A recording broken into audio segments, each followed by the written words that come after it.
December 1 world HIV day awareness create చేయడానికి, అది మీ ద్వారా అయితే ఇంకా పబ్లిక్లో అవేర్నెస్ వస్తుంది అనేసి మనం ప్రెస్ మీట్ పెట్టుకున్నాము.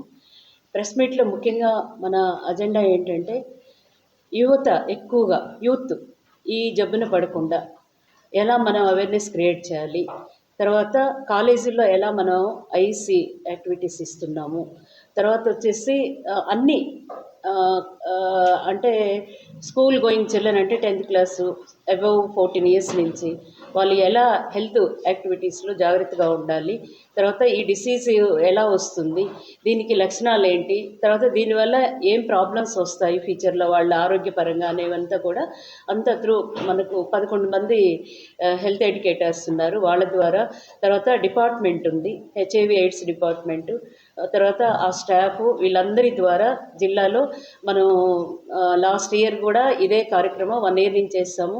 పోయిన సంవత్సరం కంటే ఈ సంవత్సరంకి ఇంకా కొంచెం తగ్గింది మనకి.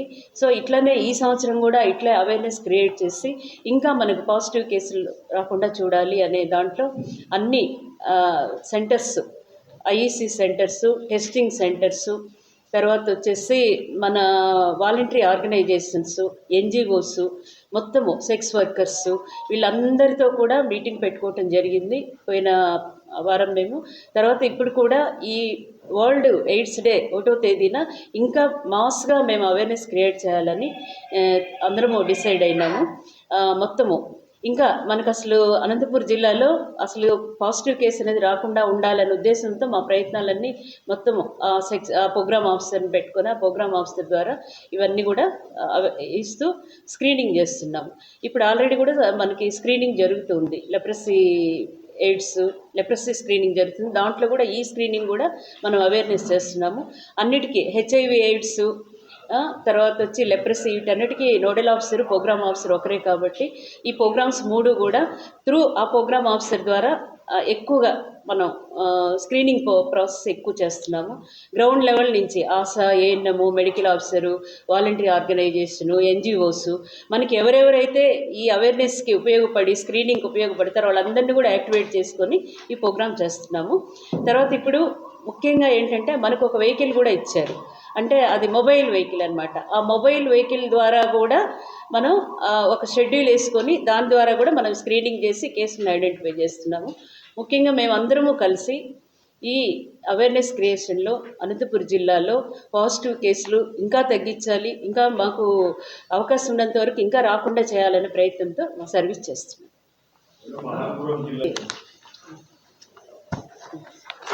ఇప్పుడు మండలాల్లో కంపారిటివ్గా మిగతా మండలాలతో పోలిస్తే కొంచెం ఎక్కువ ఉంది. అవి వచ్చి అనంతపురం మండల్, తాడిపత్రి, గుంతకల్లు, గుత్తి, ఉరవకొండ, బీకే సముద్రం, గార్లదిన్నె, యాడికి, నార్పల, రాయదుర్గం, కళ్యాణదుర్గం, పెద్దవడుగురు, పామిడి. అంటే ఎక్కువ లేదు, మిగతా మండలాలతో పోలిస్తే కొంచెం రేట్ ఉంది. ఇక్కడ ఎక్కువ మేము ఫోకస్ చేస్తాం, ఈ ప్రచార రథాన్ని కూడా అక్కడే ఎక్కువ ఫోకస్ చేస్తాం. ట్రీట్మెంట్ తీసుకుంటున్నారు, కొంతమందికి తల్లిదండ్రులు లేరు, కొంతమందికి ఎవరో ఒకరు ఉన్నారు, అట్లా ఉంది. వాళ్ళకి అవేర్నెస్ ఇవ్వాలి, పిల్లలు చదువుకోవాలి. ఈ డిసీజ్ ఉన్న పిల్లలు మిగతా పిల్లలతో కూర్చోవటం వల్ల కాలేజీల్లో కానీ స్కూళ్ళలో కానీ ఎవరికి ఇలాది అట్లా స్ప్రెడ్ కాదు అనే అవేర్నెస్తో ఒక ప్రోగ్రామ్ చేస్తాం. మొన్న లాస్ట్ 10 days ముందు నేను కూడా వెళ్ళాను, ఆ పిల్లలతో కూడా ఇంటరాక్ట్ అయ్యా. సో అట్లా వీళ్ళు కామన్ వాళ్ళు వెళ్ళి కూర్చొని చదువుకోవటం వల్ల కూడా వాళ్ళకి ఇబ్బంది లేదు. ఒక 4-5 సంవత్సరాల ముందు కాలేజీకి వెళ్తే ఈ అమ్మాయి ఫలానా అని తెలిసి, అంటే ఊర్లో తెలుస్తుంది కదా, ఈమె మాతో కూర్చోకూడదని మిగతా స్టూడెంట్స్ అబ్జెక్షన్ చెప్పారని మళ్ళీ ఆ డిఈఓకి చెప్పి డిఈఓని కూడా పిలిచాం. మొన్న డిఈఓని కూడా పిలిచి కూర్చోబెట్టుకొని ఈ మీటింగ్లో అంతా చేస్తాం.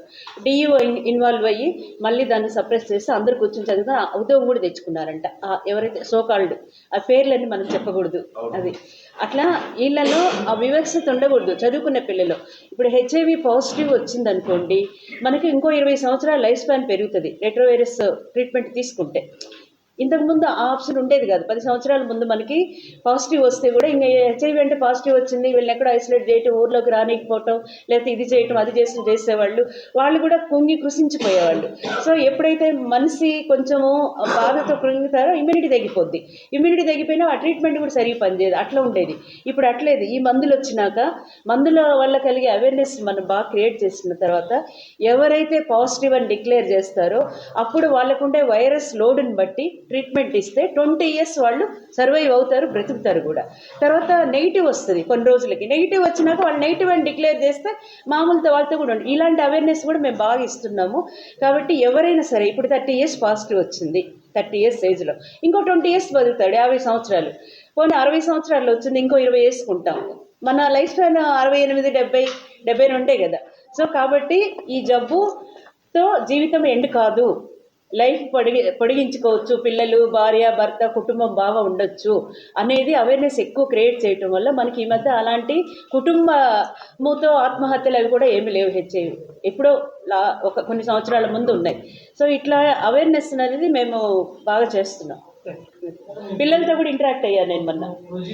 హెచ్ఐవి అనేది మామూలు జబ్బుల్లాగానే టీబీకి మందులు తీసుకుంటున్నాము, క్యాన్సర్కి మందులు తీసుకుంటున్నాము, తర్వాత దగ్గు, జలుబు వీటికి తీసుకుంటాం. అట్లే హెచ్ఐవి కూడా మందులు వాడుకొని మనం ఇచ్చేసుకోవచ్చు.